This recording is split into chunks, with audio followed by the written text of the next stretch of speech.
Morning's light arrives through lace curtains like a gentle confession, but the ritual that once grounded me feels hollow. I cradle my favorite chipped porcelain mug, its smooth rim warm against my fingers, and lift it to my lips. The coffee's bitterness greets me as a stranger, its depth swallowed by an emptiness I cannot name. I tilt the mug, seeking the last drop, hoping for a sensation to anchor me, but only routine remains. I close my eyes and let memories drift, the first taste of honey cornbread at a county fair, sticky sweetness smeared on my fingers, the tart zing of lakeside gooseberries, their juice bursting like tiny suns on my tongue, the cinnamon-rich hug of my mother's stewed rhubarb, warm in a blue ceramic bowl. Those flavors once painted my world in hues of joy and comfort. Now I exist in grayscale, an echo chamber where emotion once thrived. I rest the empty mug on the saucer and finger its rim, tracing the imperfections that mark years of use. Each chip tells a story, a hurried breakfast before church, a midnight vigil by a sick child's bedside, a stolen moment of tea with a lifelong friend. Yet this vessel, once a keeper of comfort, feels abandoned, mirroring the hollow in my own chest. I was born beneath a frost-kissed sky, when the horizon was a pale promise between snow and dawn. My childhood home, a sturdy red brick farmhouse, sat amid fields that slumbered under winter's hush. My parents, Nels and Marin, farmed the land with resolute grace, my father's hands rough from turning soil, my mother's voice soft as mink. I learned early that life was a cycle of cold and thaw, of hardship and harvest. In spring, our fields awakened in waves of green, and I danced barefoot through daffodils, inhaling the scent of earth renewed. My mother taught me to knead bread, her fingers weaving memories into dough. The barn, warmed by summer heat, smelled of hay and cow's breath. I would press my cheek against a cow's flank, soothed by her steady warmth. Yet amid abundance, I sensed a quiet longing in my parents, an ache for roads they'd never traveled, for dreams deferred by necessity. Their love was steadfast, an oak rooted in frozen ground, but even the strongest tree bends in the wind. At 16, I wore my mother's veil of lace and stepped into Harold's strong arms beneath a sky as blue as promise. His laughter was a bell in spring air, his voice a gentle tide against my shore of innocence. We pledged our hearts in a chapel adorned with lilacs, believing ourselves invincible. Then, war arrived on distant shores. Harold's departure was lit by the glow of lanterns and the hush of sorrow beneath my veil. Letters became our lifeline, inked fragments of hope against longing's abyss. I saved each envelope as one saves rare coins, touching their edges with trembling reverence. The telegram came at dusk, its arrival a blade through winter's silence, killed in action. The words erupted in my chest, a scorching ember searing every dream. Grief unleashed its torrents, leaving me stranded on a shore of shattered promise. I remember standing at the window, snowflakes drifting past like silent witnesses, as my tears froze against glass. In the aftermath, I learned to carry absence like a heavy shawl, its weight a reminder that some wounds are carried not in flesh, but in the hollows of the heart. In the years that followed Harold's death, I wove my grief into the very fabric of daily life, erecting walls so high and thick that few could penetrate. Each morning began with the clang of the alarm clock, a reluctant summons into a world I no longer recognized. I scrubbed the kitchen floor on hands and knees, each sweep of the rag erasing yesterday's sorrow but leaving tonight's uncertainty untouched. The washing machines became my metronome, load, wash, dry, repetition absolved me of decision, of feeling. I immersed myself in church work, delivering casseroles to the sick, teaching Sunday school lessons on faith and perseverance. Standing at the pulpit, I recited scripture with conviction, though inside my heart trembled like a bird in a cage. Parishioners praised my steadfastness. They saw Ethel, pillar of the congregation, unaware of the silent fractures beneath. At home, 2 bedrooms stood frozen in time. Tom's room still held his Boy Scout uniform neatly hung, his valiant patches glinting on tan fabric. Robert's walls displayed surf posters, their edges curling in guilt over dreams I hadn't encouraged. I forced myself to pass these rooms without glance, as if denial could preserve the illusion of control. Mealtimes became ceremonies of precision. I measured every ingredient in my son's favorite stews and arranged silverware with geometric scrutiny. Plates were set 2 by 2, mother and son, son and mother, yet the missing seat loomed like an accusation. I poured each glass of milk with trembling hands, afraid that even this small task might betray my unraveling. My journal lay untouched on the bedside table, its blank pages a reproach. I could not summon words for the emptiness that thrummed beneath my ribs. Some nights, I would press my back to the doorframe, eyes squeezed shut, and let tears slide in secret. Then, before dawn, I'd don my Sunday best and emerge into the light, walls intact for another day. Silence became the house's constant occupant, an uninvited guest at every meal, every chore, every prayer. On weekdays, I rose before the sun, adding brown sugar to porridge until its sweetness felt like a memory too distant to taste. I poured 2 bowls and placed them on the table with trembling precision, listening as steam hissed into emptiness. Each room echoed with absence, the living room where the boys once collapsed into beanbag chairs, laughter ricocheting off walls, the back hall where school backpacks thumped after the school bus drove away, the front porch steps where we lingered to watch fireflies dance in June dusk. Now, wind whispered through loose window panes, filling the void with ghostly murmurs. In search of comfort, I rifled through forgotten drawers, a worn baseball mitt scented of fresh-cut grass, a faded photograph of Harold in uniform, Tom's school ribbons yellowed with age. I held them to my heart, feeling their fragile connection to who I once was. On Sunday nights, I set 3 plates as ritual, mashed potatoes spooned into small mounds, meatloaf slices identical in thickness, gravy pooled like mirrored tears. I seated myself at the head, imagining voices at the table, Harold's warm laughter, Tom's eager chatter, Robert's boyish grin. When silence pressed in, I whispered blessings into the empty chairs, my voice a soft lament carried off by night. In the garden, I found a broken swing, its ropes frayed, its seat splintered. One afternoon, I sat upon it, its creak a paradox of comfort and decay. The earth smelled of damp loam and spring's promise, yet my soul still lay buried beneath winter's weight. And in that transient moment, the swing's fragile sway reminded me that even broken things could move, could shift towards something new. When the autumn wind began to shred the last leaves from the maple trees, I found myself shivering not from cold, but from the weight of silent days. The ladies of the church, women whose laughter once felt distant instruments, brought me invitations stitched into delicate notes. "Ethel, join us," they urged, their voices woven with compassion and gentle insistence. On the evening I yielded to their kindness, the fellowship hall glowed with warmth and anticipation. The long wooden tables bowed under patchwork quilts, and the scent of cinnamon and molasses curled from freshly baked cookies. I hesitated at the threshold, cloak heavy on my shoulders, heart pounding with fear of vulnerability. Yet when Mabel, her silver hair escaping in soft wisps, beckoned me to sit, I felt a crack in my defenses. Ruth's nimble fingers coaxed me into her circle, offering a mug of spiced cider that steamed with promise. As the needles clicked and the women shared their stories, of love lost to time, of children who returned and left again, of battles fought both abroad and within, my tears began to flow like a hidden spring breaking Earth's surface. I spoke of my own shadows, the hollow dinners, the empty beds, the nights when sorrow threatened to drown the dawn. In response, they offered wisdom laced with empathy. "Healing happens in fellowship," Rowena said, her voice a steady anchor. "Let your heart stitch itself together, one story at a time." Their words settled in my soul, each syllable a patch woven into the fabric of my being. When I left that night, the air felt crisp, alive with possibility.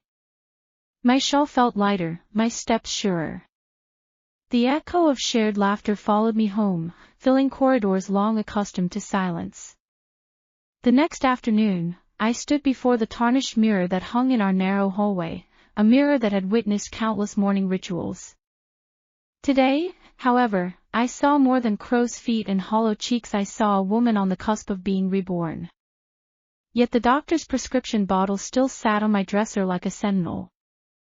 I lifted it, studying the tiny, peach-colored pills that promised relief but threatened numbness. That evening, I swallowed one pill with water, feeling its chill slide down my throat. In moments, the corners of my vision softened, as if a veil had been drawn. The ache dulled, but so did the spark of joy when I recalled the laughter at the quilting circle. Colors lost their brilliance. The spin of the ceiling fan became hypnotic and dull. In search of a remedy that preserved rather than erased, I turned to an old leather-bound herbal compendium inherited from my grandmother. Under lamplight, I traced faded diagrams of elderflowers and calendula blooms. The next morning, I ventured into the garden, snipping sprigs of mint and lemon balm, their leaves fragrant with morning dew. Back in my kitchen, I brewed a dark amber tea, its steam carrying whispers of hope. As I inhaled its minty sweetness, I felt a gentle stirring in my chest, the echoes of laughter and the promise of tears that would not be withheld. The herbal infusion soothed my mind without stealing the tapestry of emotions that made me who I am. By night, I replaced the pill bottle with a small apothecary jar filled with dried blossoms. In the candle's glow, I whispered gratitude to the earth's subtle alchemy. My reflection in the mirror now held a glint of determination. No longer would I sacrifice feeling on the altar of comfort. I chose to taste life's full palate, bittersweet and profound. On impulse, I boarded a Greyhound bus bound for Duluth, heart thrumming with equal parts dread and anticipation. The journey unfolded like a tapestry of memory, cornfields giving way to rocky cliffs, small towns blinking past like tired stars, and finally the harbor's sprawling horizon greeting me. When the bus doors opened, the air rushed in, salt-laden and wild. Waves clashed against the pier in an endless cadence, as if breathing life into my own stagnant spirit. I stepped onto the weathered boards, sand clinging to my boots, and felt the wind unfurl the tightness in my chest. I wandered along the waterfront, my fingertips brushing against damp driftwood and barnacled pilings. The scent of fresh-caught trout and seaweed mingled in the breeze, a pungent reminder of nature's rawness. I watched a group of children dare one another to touch the water's edge, shrieking with delight as icy waves embraced them. Seeking solitude, I climbed the rocky breakwater to the lighthouse, its red and white stripes bold against storm-dark clouds. Inside, an old logbook lay open atop a narrow shelf. By its margin, I wrote, "Ethel Mae Johnson tasted freedom's salt today." I pressed a piece of kelp bookmarked, a talisman of this reclaiming moment. As afternoon waned into a gold-soaked glow, I found a peeling bench to rest. Gulls wheeled overhead, their cries slicing through the wind's roar. I closed my eyes and allowed the symphony of sea and sky to fill me, instilling a fierce hope that rippled through my soul. Driving down the familiar gravel lane toward my front porch, I felt the old ache of home's contradictions, comfort entwined with memories that made my chest constrict. As the station wagon's tires crunched over pebbles, I took in each detail, the lilac bush still unpruned but resilient, the picket fence leaning in places, the windows catching the afternoon sun in prisms. When I stepped inside, dust motes danced in slanting rays, and the air carried the faint scent of lavender sachets I'd placed before leaving. I lingered in the entryway, hand pressed to the doorframe, taking a moment to root myself in this place of countless beginnings and endings. The gauzy curtains I'd installed billowed in a sudden breeze, casting soft patterns on the hardwood floor. I wandered through the living room, pausing beside the mantel where a photograph of Harold in uniform still stood. I brushed a finger over the frame, feeling its cool edge, and whispered, "I come home to build new dreams, not to chase old ghosts." In the kitchen, I found the pale peach walls more luminous than any paint chip could promise on its own. I opened a cabinet and pulled out a mason jar of dried mint and hibiscus tea, a gift from George. As I poured boiling water, the steam curled around me like a gentle embrace. I brought the cup to my lips, savoring the tang of hibiscus, its graceful tension between sour and sweet resonating deep in my chest. That evening, I sat on the back porch with a notebook in my lap, the pages crying out for new entries. I recorded small joys, the distant call of an owl, the click of Scout's paws on the railing, the gentle hush of the river beyond the yard. I scribbled plans for spring planting and notes for letters to Tom and Robert. In each word, I felt home transform from a monument of memories to a canvas for new creation. Dawn came soft as whispered prayer, spilling pale gold across the river trail. I laced my boots and set off, letting the morning mist cloak my uncertainty. Between cattails and ferns, I discovered fiddleheads unfurling like silent promises. Each tiny fern felt miraculous, a testament to life's insistence on renewal.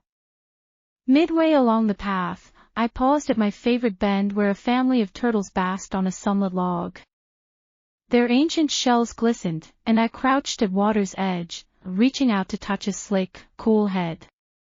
The turtle watched me with unblinking eyes, and for a moment, I felt a kinship, a patient acceptance that growth takes time. That same afternoon, George and I planted bulbs in the garden, daffodils and tulips whose blooms we would not see for months. Our hands worked side by side in the dark earth, shovels clinking, laughter rippling through the rows. Scout nosed at our heels, as if approving the ceremony. Later, I poured reading glasses over my nose and annotated my mother's recipes in a new journal: rhubarb pie, Norwegian lefse, sunflower bread. I marked each recipe with personal notes: use extra cinnamon, serve warm with cream, invite neighbors to taste. In these additions, I found that nurturing others helped me foster my own renewal. As dusk settled, I stood at the garden gate and inhaled deeply, the scent of turned soil, faint lavender, and evening air tinged with possibility. I realized that each small act, from planting bulbs to sharing tea, was a seed in the grander plot of my life. With each gesture, I nurtured not only the earth beneath my feet but the hope budding within my heart. I walked the riverbank each dawn, tracing frog croaks and heron silhouettes against mist. I tasted dew-drenched strawberries, their seeds crackling sweetly beneath my teeth.